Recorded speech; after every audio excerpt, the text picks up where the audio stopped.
Buenos días, profesor Gonzalo González. En esta oportunidad, el grupo uno va a exponer la empresa AENSA SAA en el curso de finanzas. El grupo está conformado por César Coni, Débora Dueñas, Elena Mamani, César Pérez y Jean-Pierre Camacho, el que le habla. Bueno, comenzamos con la historia de la empresa AENSA. AENSA Sociedad AENSA S.A.A. anteriormente fue fundada en 1933 y poco a poco diversificó su campo de actividad, pasando a la construcción de carreteras, a la resolución de proyectos mineros y colaborando con otras empresas internacionales para participar en diversos proyectos en Perú y otros países de la región como Chile, República Dominicana. La constructora formalizó el cambio de denominación social en un momento importante. La Asamblea General de Graña y Montero aprobó el cambio de denominación social a AENSA. En noviembre de 2020, Graña y Montero cambió su nombre a AENSA SAA. La decisión de cambiar el nombre, anunciada en febrero de este año, se llevó a cabo a través de un sitio web donde la empresa también pidió disculpas a los peruanos por perjuicios, malas decisiones o acciones ilegales de directivos que ya no pertenecen en su organización.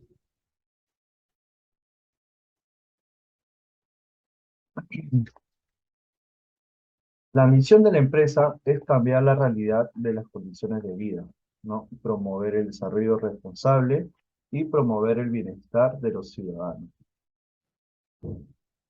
Visión. Reconocido como un punto de referencia para la industria latinoamericana o referencia como motor de desarrollo social, económico y ambiental en las comunidades donde operamos. Puntos de referencia para los socios deseados de los clientes por la confianza que fomentamos en ellos, la solvencia e innovación de nuestras soluciones y la dedicación y el talento y la transparencia de nuestro personal.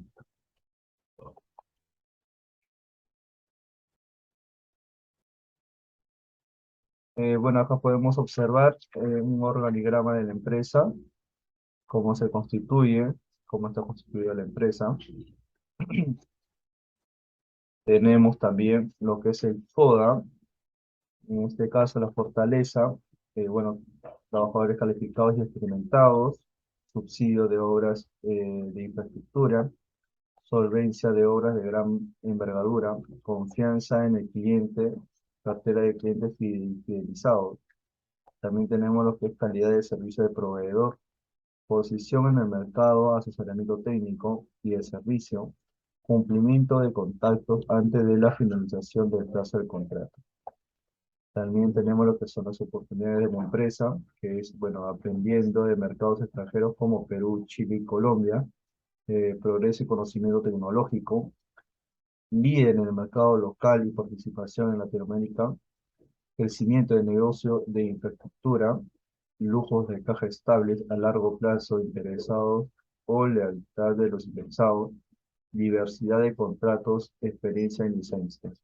La debilidad de la empresa, bueno, dice que es el rendimiento de las tecnologías de infraestructura, el cambio de nombre causa confusión entre los clientes personal administrativo con salarios elevados, pérdida de socios comerciales debido a una mejor economía, facturas lentas, mejor economía, facturas lentas, constructores que no aplican nuevos conocimientos, gran deuda, dependencia de las inversiones privadas.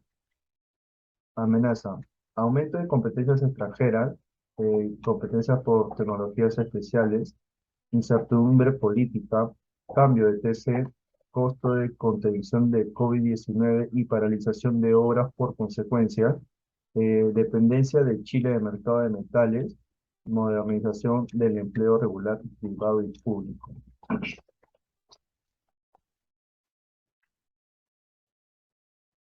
Bueno, acá tenemos en consulta RUT de la empresa, que es el 2033-2600-592, ANSA SAA, tipo de contribuyente, sociedad anónima, nombre comercial, ANSA SAA, fecha de inscripción fue el 20 del 9 de 1996, fecha de inicio de actividades en El 99 de 1900, disculpa, 96 también, si no me equivoco, no se nota bien.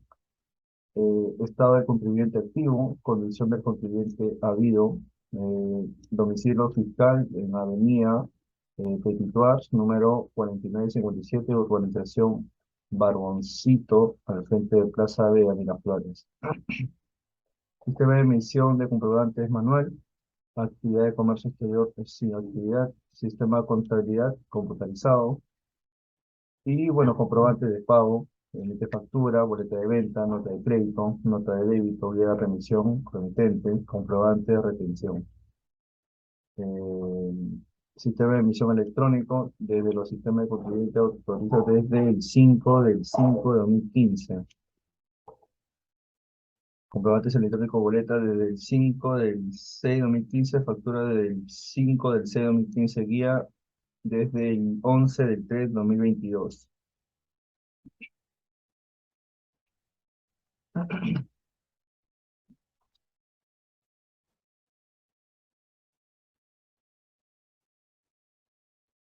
Bueno, con esto de acá doy pase a mi compañera Débora.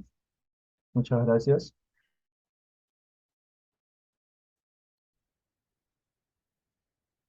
Buenas tardes, compañeros. En esta ocasión les voy a hablar acerca del análisis vertical y la aplicación de este análisis en los estados financieros de la empresa AENSA S.A. Como antesala, les voy a leer una cita referida del doctor Nobles del año 2016, en la cual él dice que el análisis vertical muestra la relación de cada partida con su base equivalente a un 100%, ¿no? Cada una de estas partidas son reportadas como un porcentaje de esa misma base y las cuales constituyen parte de los activos totales o parte del patrimonio y pasivo.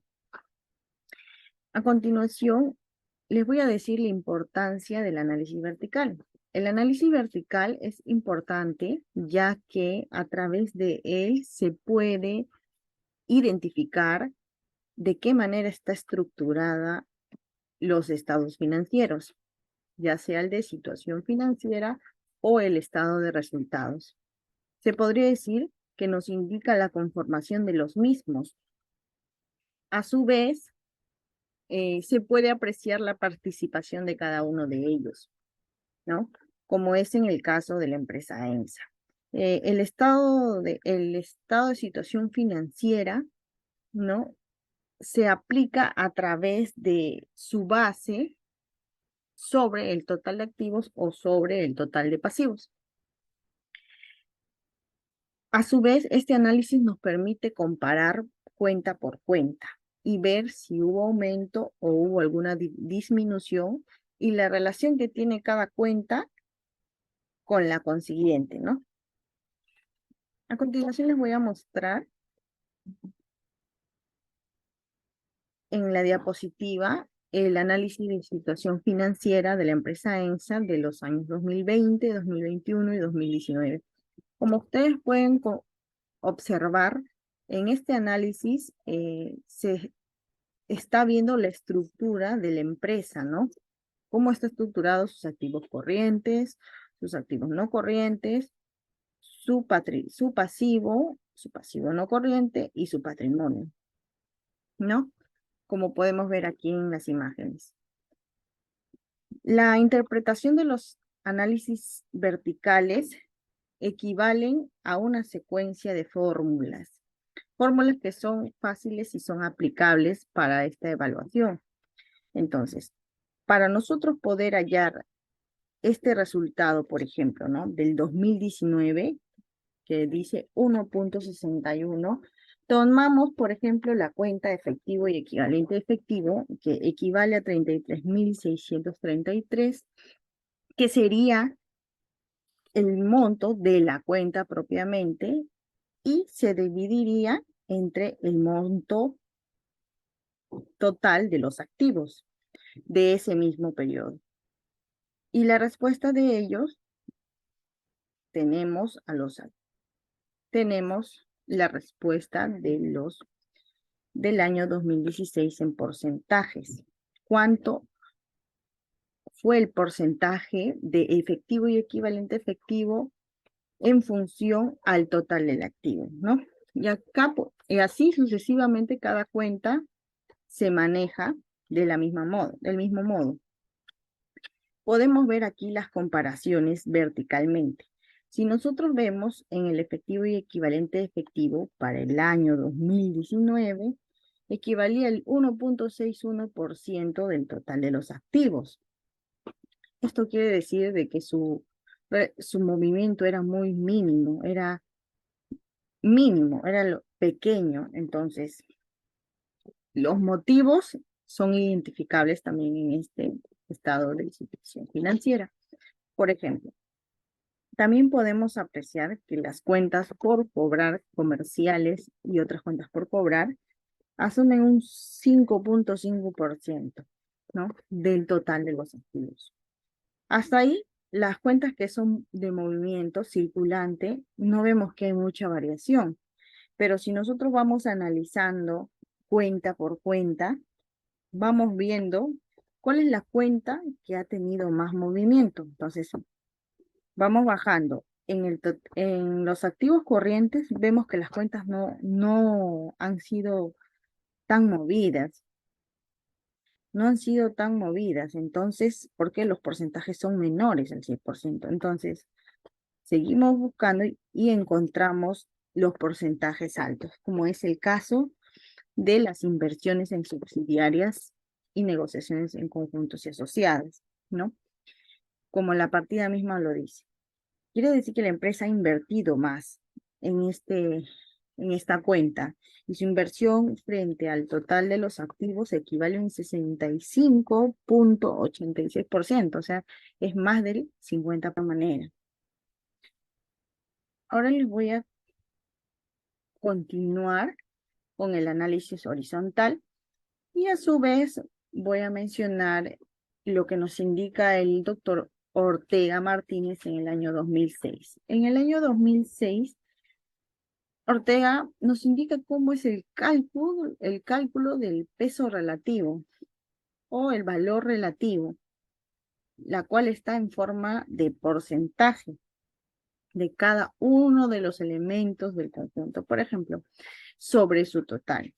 Podemos transformar así el valor de cada elemento del balance o en una cuenta de resultados de un porcentaje calculado sobre la suma de todas las líneas de dichos estados contables.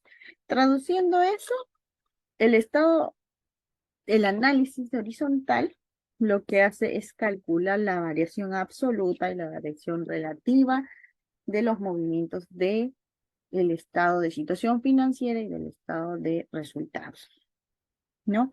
En estas partidas podemos encontrar las diferencias que hay de un periodo a otro y el valor porcentual que estas representan referente al total base, ¿no? También podemos ver que este estado, esta situación hace de que las cuentas sean comparables por años, se puedan comparar por años. Por ejemplo, en el estado de resultados, el ingreso de las actividades ordinarias que vendrían a ser las ventas netas del año 2016 fue de 61.345 millones. ¿Ya? Esto equivale a una comparación del año 2020 entre el año 2019 y 2020. La comparación es de 4.01%. Y esto equivale a 1.884, pero en negativo. Quiere decir que las ventas del año 2019 fueron más altas que las del 2020, como podemos apreciar aquí. Y su proporción es de menos 4.01, ¿no? Para nosotros hallar el valor absoluto, vamos a considerar el valor actual, por ejemplo, el año 2021, el valor actual sobre el valor anterior o el año anterior.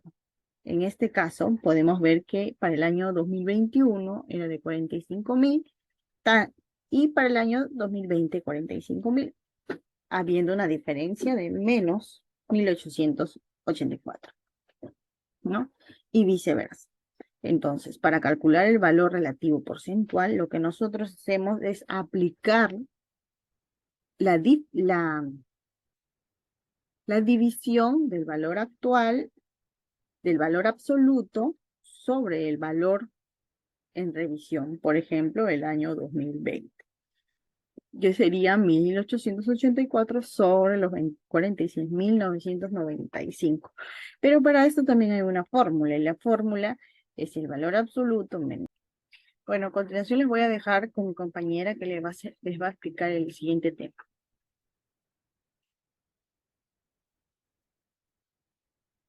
Buenos días, compañeros. Continuando con los temas de los ratios de liquidez de la empresa AENSA, ahora veremos los ratios de liquidez. Ya, los ratios de liquidez miden la capacidad de pago que tiene la empresa para hacer frente a sus deudas en el corto plazo. Acá observaremos uno de los ratios de liquidez, el capital de trabajo. En el año 2019 vemos que el capital de trabajo de la empresa AENSA resulta negativo. El capital de trabajo viene a ser lo que le queda a la empresa, la diferencia, ¿no? De pagar sus deudas inmediatas en el día a día. Acá la fórmula vemos que es activo corriente menos pasivo corriente. En el año 2019 vemos que tiene una diferencia negativa. Esto quiere decir que la empresa no cuenta con la capacidad económica para responder con sus obligaciones a terceros en el corto plazo. En el año 2020 también tenemos un resultado negativo. En el año 2021, donde tenemos el capital, el activo corriente menos el pasivo corriente, nos da un resultado positivo, 42.780, lo que quiere decir que la empresa en ese año cuenta con la capacidad económica para responder con sus obligaciones con terceros. Prueba ácida. La prueba ácida es el indicador que al descontar el activo corriente con las cuentas que son menos líquidas, en este caso los inventarios, nos da un análisis más exigente, ¿no? Vemos que tenemos la fórmula para hallar la prueba ácida es el activo corriente menos inventarios entre pasivo corriente. En el año 2019, la prueba ácida tenemos en el activo corriente 139.437, en inventarios no tenemos nada, tenemos un pasivo corriente 303.426 y tenemos el resultado nos da 0.46. Esto nos quiere decir que la empresa no cuenta no cuenta con la capacidad para pagar a sus deudas en el corto plazo, pues la liquidez es óptima cuando es mayor a 1. En el año 2020, en la prueba ácida nos da 0.75. Quiere decir que la empresa tiene el 75% alcanza el 75% para cargar sus deudas. Todavía no completa a cancelar todas sus deudas. Es mayor que en el año 2019, pero aún insuficiente. En el año 2021 observamos que en la prueba se da 1.31. Esto quiere decir que la empresa ya puede cancelar sus deudas, pues puede cancelarla 1.31 veces. Además, le queda un saldo, ¿no? De 0.31, lo cual puede invertir en, en otras cosas, ¿no? Para que sea más rentable la empresa. La liquidez corriente. La liquidez corriente muestra la proporción de las deudas en el corto plazo, cuya conversión en dinero corresponde más o menos al vencimiento de las deudas. Acá la fórmula para hallar la liquidez corriente es el activo corriente entre el pasivo corriente. En el año 2019 tenemos que 139.437 es el activo corriente, en pasivo corriente tenemos 303.426, dándonos 0.46. Esto quiere decir que la empresa no cuenta con la capacidad para responder a sus deudas en el corto plazo, pues vemos que es menor a 1. En el año 2020, también la liquidez corriente nos da 0.75, menor a 1. En el año 2021 es donde la liquidez corriente nos resulta 1.31. Esto quiere decir que la empresa en el año 2021 cuenta con la capacidad para responder a sus pagos en el corto plazo. Y también le queda una diferencia que puede invertirlo en otras cosas para hacer más rentable la empresa. Puede ser en valores negociables, inversiones financieras, entre otros. La prueba defensiva. ¿Qué viene a ser la prueba defensiva? La prueba defensiva viene a ser la división entre efectivo y pasivo corriente. Esto quiere decir que en prueba defensiva nos muestra la capacidad de pago considerando solamente los valores de caja y bancos y valores negociables, descartando toda la influencia del tiempo y no se recurre a las cuentas por cobrar, o sea, no se recurre a los flujos de venta. Acá observamos que en el año 2019 la prueba defensiva nos da un valor de 0.11. Esto quiere decir que contamos con 11% de liquidez para poder operar sin recurrir a los flujos de venta. En el año 2020 observamos que tenemos 18% de liquidez para operar sin recurrir a los flujos de venta, mucho mayor que en el año 2019.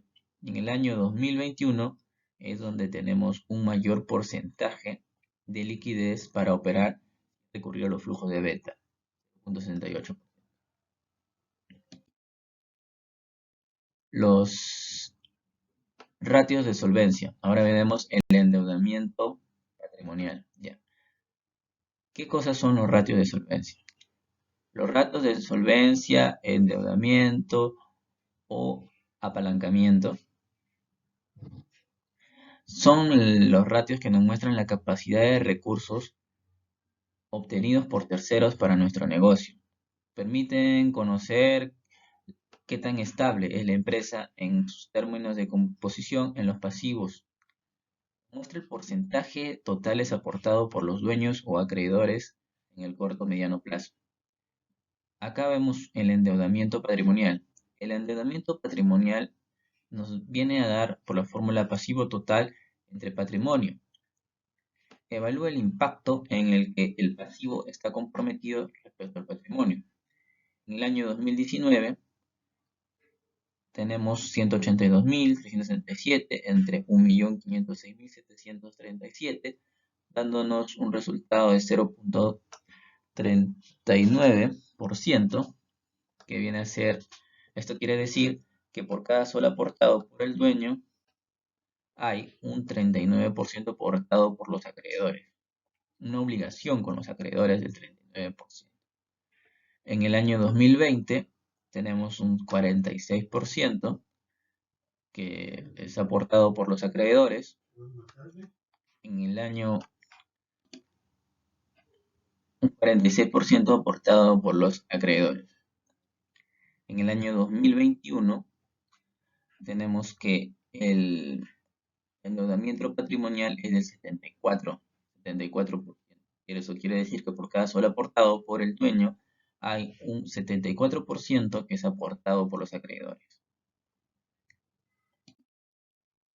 El endeudamiento total. El endeudamiento total lo hallamos al dividir el pasivo total entre el activo total. Representa el fondo de participación que tienen los activos, el pasivo con relación a los activos. La fórmula viene dada por pasivo total entre activo total. En el año 2019 tenemos que el endeudamiento nos da 0.39%. Es decir, que la empresa en el año 2019, el 39% de los activos totales está financiado por los acreedores. Y de liquidarse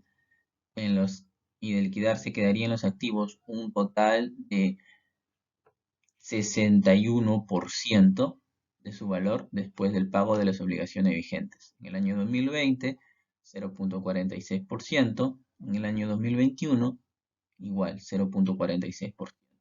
El 46% financiado por los acreedores, quedándonos un saldo del 54% después del pago de las obligaciones vigentes. Otro ratio de solvencia es la cobertura de los gastos financieros. Este ratio nos indica hasta qué punto se pueden disminuir las utilidades sin poner a la empresa con dificultad para pagar lo que vienen a ser los gastos financieros. La fórmula se ha ido dividiendo utilidad antes de intereses entre gastos financieros. En el año 2019 observamos que la cobertura de los gastos financieros es de 3 veces. Quiere decir que la empresa puede hasta 3, no, esto quiere decir que la empresa.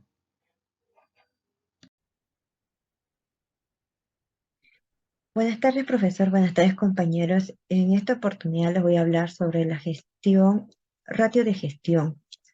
Su definición se define como índice indicadores cuyo objetivo es evaluar la salud financiera de la empresa, cómo está yendo la compañía.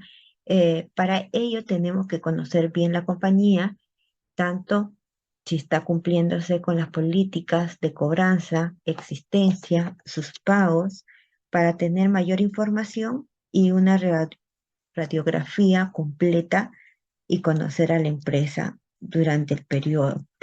Para ello, vamos a poder ver el periodo 2019, 2020 y 2021 de la empresa que hemos elegido, AENSA. A ver, un momento. Correcto. Para ello tenemos que poder hacer la fórmula de rotación de activos, ventas totales entre total activo del periodo 2019 y 2020. Como podemos observar, en el 2019 hay 0.03% y en el 2020 0.02%. Para ello se puede indicar que en el 2019 hubo o se generó más ventas que en el 2020, una variación de menos 17.11%.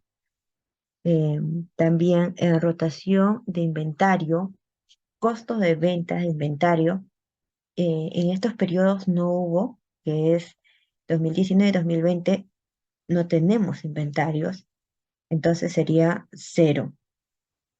En rotación de cuentas por cobrar, también aplicamos lo que es la fórmula ventas anuales al crédito entre cuentas por cobrar 2019 y 2020.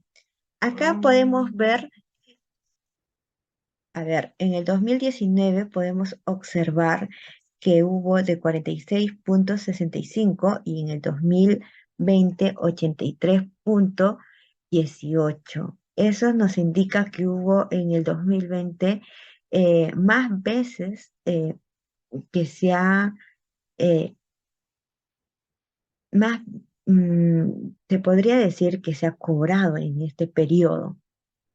Y también ahí la variación, como pueden ver, es 78.30%. Entonces hubo eh, un periodo donde se ha cobrado más y estaba mejorando en 2020. Entonces, en la rotación de cuentas por pagar, también ahí aplicamos la fórmula, eh, lo que indica compras anuales al crédito entre cuentas por pagar. En cuentas por pagar no tenemos lo que es en el periodo 2019 y en el 2020, entonces ahí va 0%.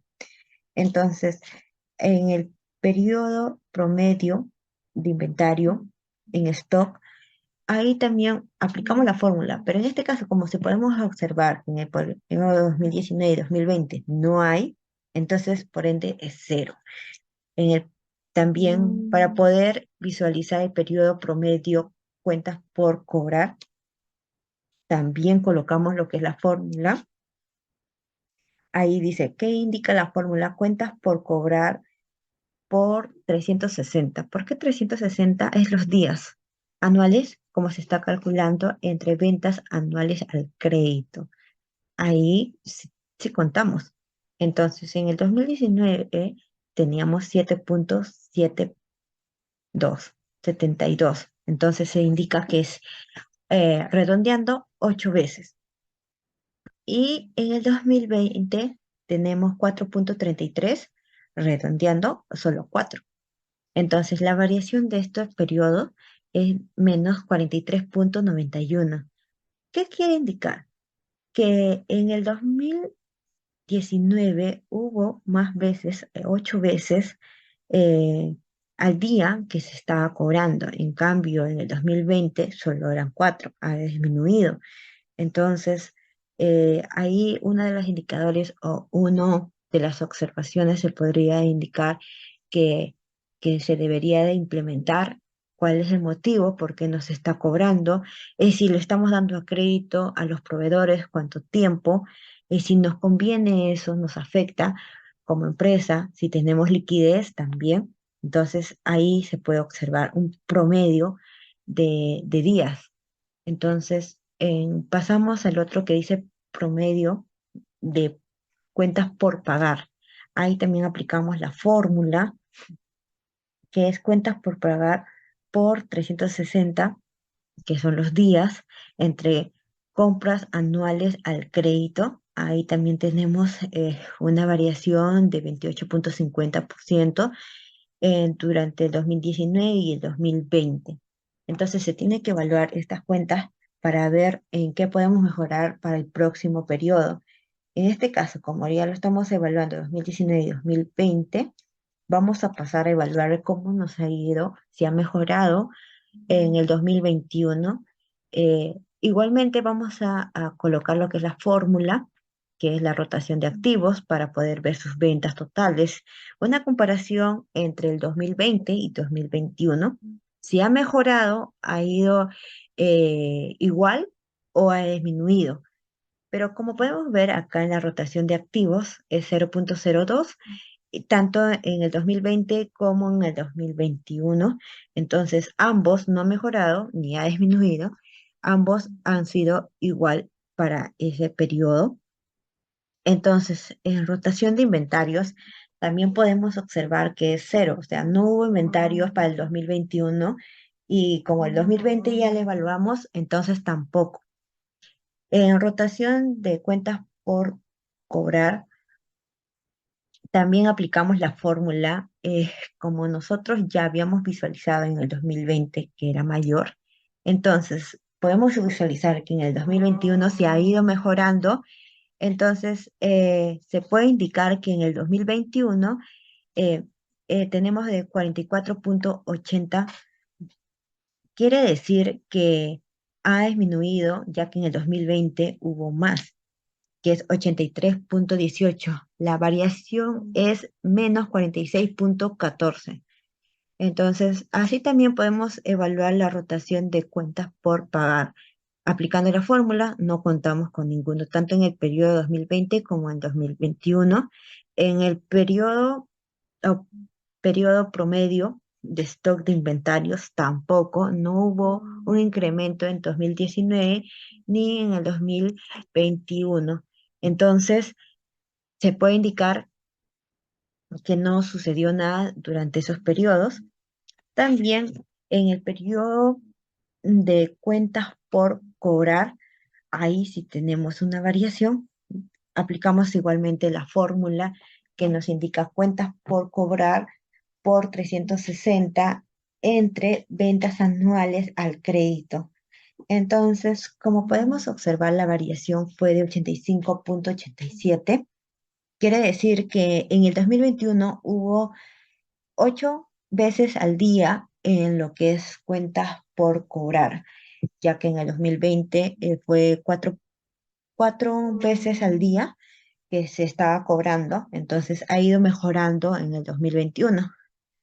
Eh, Se ha ido visualizando el análisis anterior, como hemos indicado también que está bajando, ya que en el 2019, como podemos observar, también fue eh, alto de 8 veces, entonces en el 2021 también fue mejorando, ya que en 2020 no. Así también podemos visualizar lo que es en el periodo promedio de cuentas por pagar. En cuentas por pagar tenemos una variación de 32,96% y ahí también podemos visualizar que en el 2021 y en el 2020 han variado poco. Entonces, tenemos ahí negativo. Entonces, se tiene que mejorar en lo que es la cuenta por pagar. ¿Por qué nos estás arrojando negativo? Si podemos ver que en el 2020 era 219,59 y en el 2021 291,89. Entonces se tiene que visualizar o interpretar lo que es las cuentas, cuál está fallando ahí. eh, Claro que para ello se tendría que ver, ¿no? Los proveedores, cuántos plazos nos están dando, ya que no tenemos liquidez, como hemos visto en la parte de arriba. Eh, li- Actualmente la empresa en el 2021 ha mejorado un poco, pero no ha ido mejorando como se debió eh, ver durante este periodo 2019 y 2020. A continuación, vamos a comentar sobre las razones de endeudamiento. Bueno, este ratios, ¿no?, evalúa la proporción de de financiamiento, ¿no?, de lo que es financiamiento ajeno que posee una empresa frente a su patrimonio, ¿no? Es decir, es un consciente matemático que representa en porcentaje total de la deuda que tiene una empresa con la relación de sus propios recursos. En ello está lo que es endeudamiento general, ¿no?, que es el pasivo total entre total activo. Este indicador nos muestra lo comprometido que puede llegar a estar el activo con el pasivo, ¿no? En el caso de la empresa AENSA, se observa que en el año 2019 la deuda la deuda compromete un 28% del total activo y para el año 2020 las deudas comprometen un 32% del total activo. Por ello, en el año 2020 el activo ha estado más comprometido con un 4% que el año anterior. Razón, deuda, patrimonio entre estructura de capital. Pasivo total entre el patrimonio, ¿no? El resultado obtenido de esta empresa AENSA en el año 2019 y 2020 muestra que en el año 2020 la empresa tiene un porcentaje de 46% aportado por los acreedores, ¿no? Es decir, que por cada sol que tiene en su patrimonio debe debe lo que es 46 a los acreedores, quedando aún un 0,54 soles en ese caso, ¿no? Entonces podemos decir que en el año 2019 se obtuvo el 38% de los que fue aportado por los acreedores. Multiplicador de capital, que es pasivo total entre el patrimonio. Ahí podemos observar que en el año 2019, comparado con el año 2020, el monto del multiplicador acreedor, bueno, o indicando, ¿no?, que ha incrementado la inversión, ¿no?, hecha en pasivos, cobertura de gastos financieros, utilidad antes de los impuestos entre gastos financieros. Bueno, este indicador es utilizado para muchas entidades financieras para que puedan lo que es evaluar, ¿no?, si es que la empresa está en óptimas condiciones, ¿no? En el caso de esta empresa ENSA, en el año 2019 nos indica que su capacidad de pago de deudas contraídas es de 3.6 veces más que en el año 2019. Pero, claro, ¿no? Contraídas también en ello es mucho, mucho mayor que en el año 2020.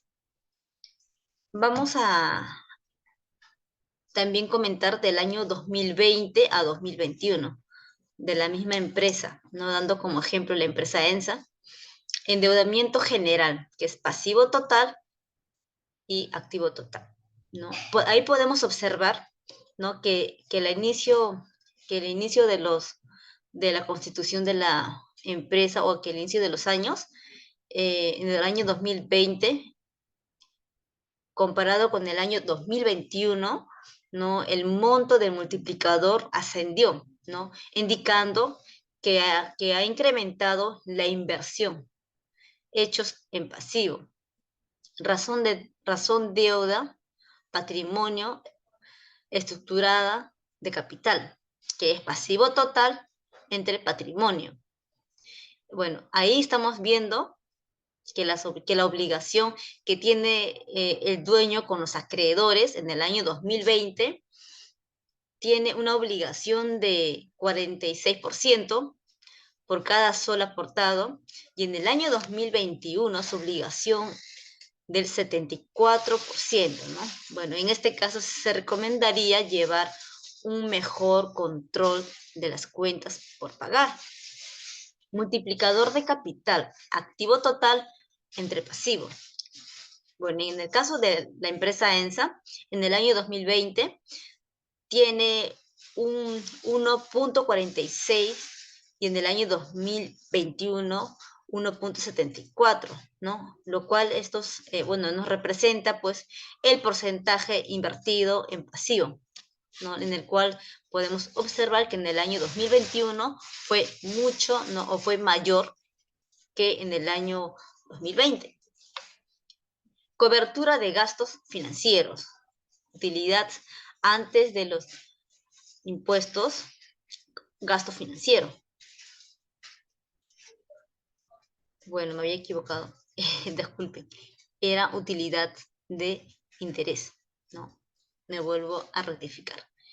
Bueno, este es un indicador que utilizamos con muchos, bueno, efectivamente, bueno, ya había comentado su concepto, ¿no? Muchas entidades financieras lo aplican con esta fórmula para saber si qué tan dispuestos están para poder afrontar una deuda financiera o una deuda tercera, ¿no? En este vemos que en el año 2019 nos indica que su capacidad de pago de deudas contraídas es de 1.48 veces que en el año 2020, ¿no? Mucho mayor que en el año 2021, que es 0.76 veces. Vamos a ahora comentar sobre lo que son los ratios de rentabilidad. Los ratios de rentabilidad nos ayuda a saber si una empresa es rentable o no, ¿no? Saber si la empresa está usando correctamente sus activos, de manera que pueda obtener beneficios o compensación para poder asumir los gastos que se requiere para el desarrollo de la actividad, ¿no? En ello vemos que cuentan con ciertos indicadores. Por ejemplo, está lo que es el ROE, ¿no? Que es un indicador que nos permite que las empresas tengan una estructura financiera muy diferente, ¿no? Es decir, que mide la rentabilidad de las inversiones con diferencias, ¿no? De modo que podamos saber también o que puedan financiar ciertos o dichos inversiones. El ROA también es un indicador ahí de rentabilidad también que nos permite saber cuándo está generando una empresa, ¿no? Saber que también está con el capital y que si se ha invertido en los activos, ¿no? Es decir, lo vamos a medir siempre en porcentaje, ¿no? Si su porcentaje es mayor al 5%, quiere decir que la empresa está en óptimas condiciones. Vamos a analizar también lo que es el margen neto, ¿no? Que, bueno, nos da, creo yo, un panorama mucho más completo, ¿no? Para ello cuenta, pues, con dos variables, que es que es lo que son los ingresos de la empresa, dos, los saldos finales, ¿no? Que queda como resultado. Bueno, vamos a evaluar también la empresa ENSA del año 2019 a 2020. Podemos ver aquí en margen bruto que, si bien es cierto, no muestra el indicador que el porcentaje de los ingresos anuales nos ha quedado en la utilidad, ¿no? Para el año 2019 prácticamente había quedado el porcentaje, ¿no?, de menos el 8.48% a comparación de los ingresos anuales del año 2020, que es menos 8.99%, ¿no? De los cuales los ingresos anuales como utilidad. Margen neto. Vemos aquí también que este indicador nos muestra de cada sol, luego de deducir los gastos administrativos, gastos operativos, podemos ver que en el año 2019 y 2020 ha tenido pérdidas, ¿no? Y ninguna ganancia, se podría decir. Y en el año 2020 es donde tuvo una pérdida menor que en el año 2019. El ROA. Aquí podemos observar que también la utilidad ha sido negativo, ¿no? Estamos viendo que la utilidad ha sido negativo, lo cual nos indica pérdidas.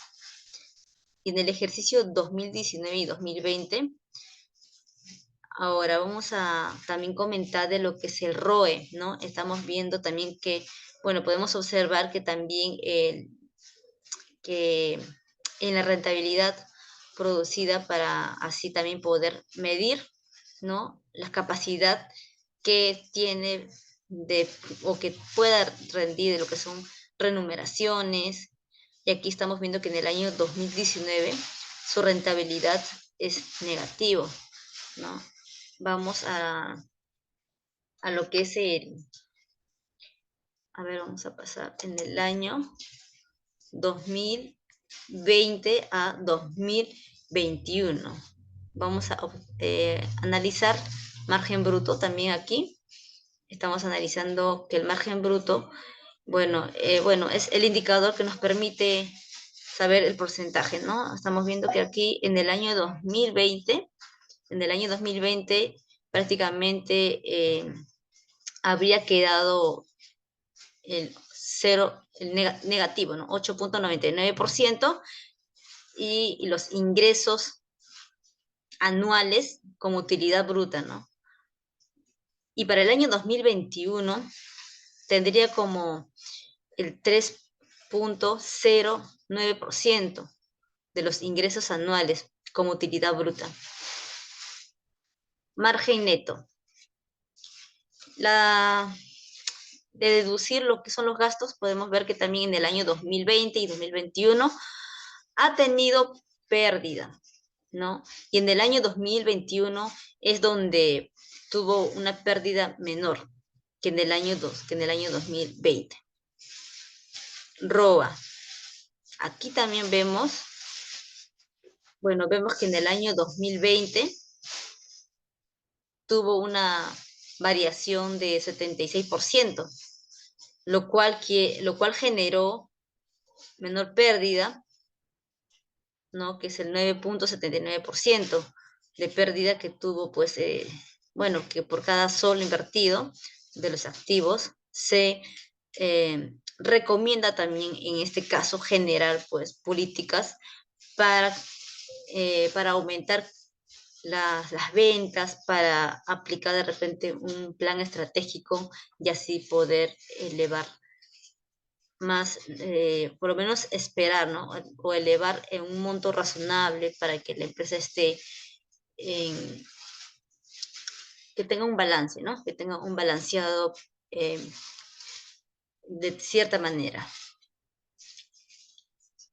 El ROE, vamos con el ROE. El ROE aquí estamos viendo que en el año 2020, ¿no? Estamos viendo que en el año 2020, a comparación con el año 2021, pues su rentabilidad es negativa, ¿no?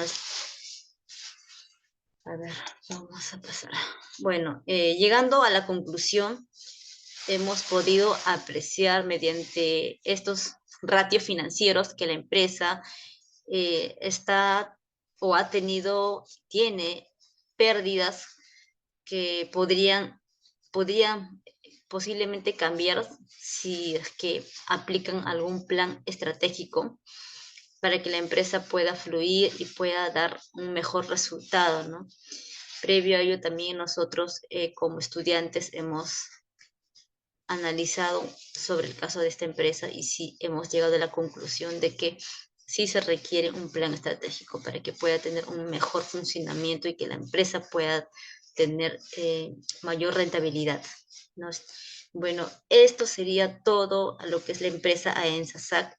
Muchas gracias por la atención y bueno, buenas noches, profesor, estimados compañeros. Muchas gracias.